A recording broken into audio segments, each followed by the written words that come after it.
Today we're going to talk about the difference between distance and displacement.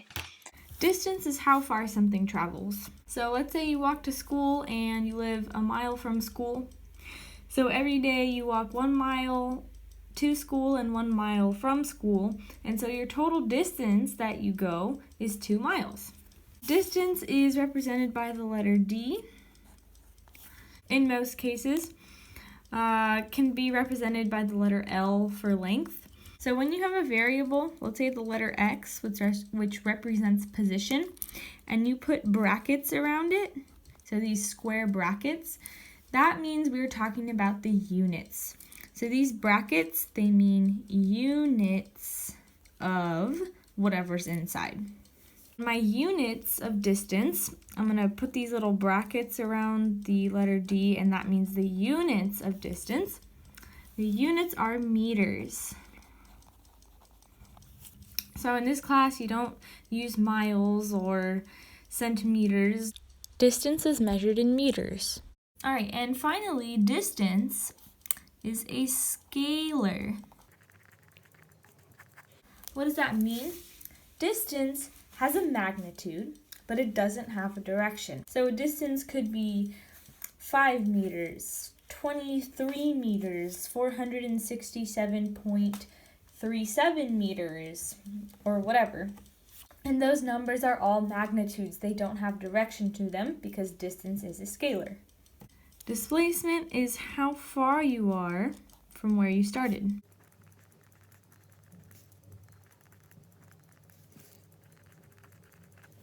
So the same example, every day, let's say you walk to school 1 mile and then you walk 1 mile back home. Well, at the beginning of the day, you start at your house, you walk to school, and then at the end of the day, you walk back home. So if you started at home and you end at home, then your displacement is 0 because you ended up back where you started. Let's talk about how we represent displacement. So displacement is represented by delta x. This triangle right here, this is delta, the Greek letter delta, and it means change in. Okay? So this triangle, whenever you see it in front of something else, it means a change in something. Sorry to throw a change up at you there. Hee hee. The letter X represents position. So delta X is a change in position. And so that is what displacement is. Displacement is a change in position. Well, delta X, we can also write this as X minus X naught. All right, pardon this, ignore that. I'm going to rewrite this to give myself a little bit more room. So X. X represents position. But when we're talking about displacement, this is going to be our final position, or where you are at the end. Let's talk about this second variable here. Well, first of all, this circle that you see in the bottom right corner, first of all, that's a subscript. Anything in the bottom right-hand corner is a subscript. And a subscript tells you about the main variable, which in this case is x. Well, this little circle that you see is pronounced not. It's not an O, it's a not. And this subscript means initial or starting. And because we are talking about the variable x, x naught, that's how we would say that, x naught is a starting position. So x naught is where you are at the beginning. When you're solving problems, you get to decide where 0 is. So a helpful tip is when you're doing a problem, it's really convenient to call your starting position 0, or x naught equals 0. By doing that, you simplify the problem, and you can do that because you decide where 0 is. So what does all of this really mean? Well, a displacement is a change in position. Remember, this is a change. This delta symbol, this triangle, means change in position. Well, what that means is a final position minus an initial position. So displacement is a change in position.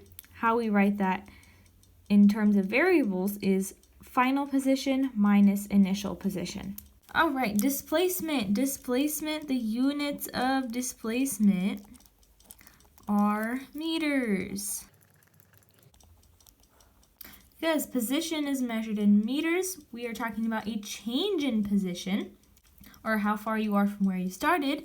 That's also going to be measured in meters. Now, this is key here. Displacement is a vector. What does that mean? Well, displacement has a magnitude, just like distance did, but displacement also has a direction. So an example of displacement would be 25 meters north, or 47 meters to the left. Along with the magnitude, or the number, I'm also specifying a direction in which that displacement is. All right, let's give you a visual of what displacement is. So let's say you start at home. The start is your house, so let's label a start as x naught because this is our starting position. Remember, naught means starting or initial. So let's say point A is the school. And so you walk to school in the morning. And then after school, you walk to your friend's house, which is at point B, or the end. Let's call this x, just x.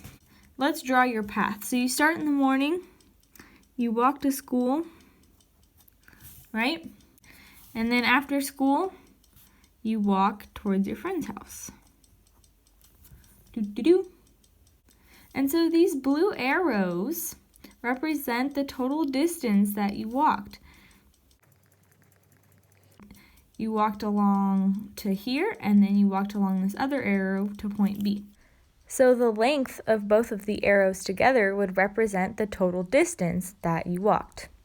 What about displacement? Well, remember, displacement is how far you are from where you started. This is where you started, this is where you ended. So I just want to draw a straight line from where I started to where I ended.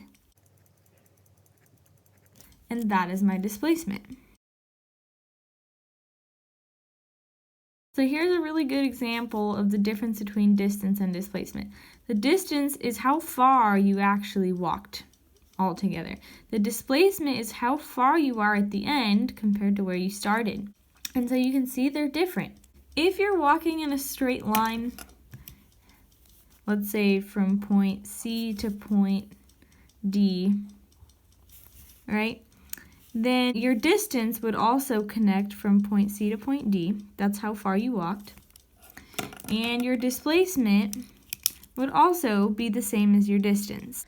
So I draw an arrow from where I started to where I ended, and that represents displacement. So in this case, your distance and your displacement would be the same.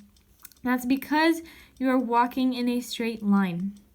When you're walking in a straight line, then your distance and your displacement are equal.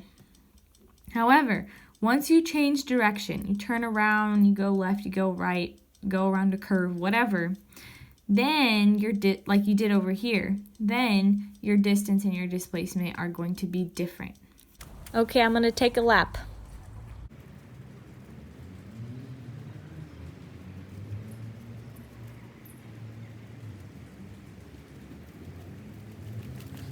All right, I definitely covered some distance there, as you can tell by my breathing.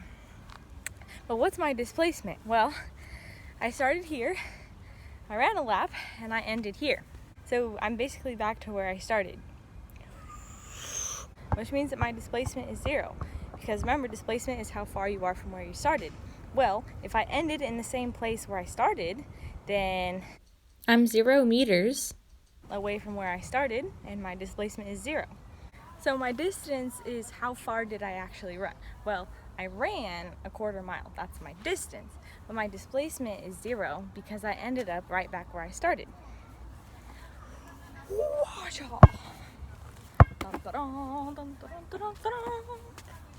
So So are you saying I could run 80 laps around a track and my displacement would be 0? Yes, I am. Your distance would not be 0. If you ran 80 laps around a track, your distance would be 20 miles, but your displacement would be 0.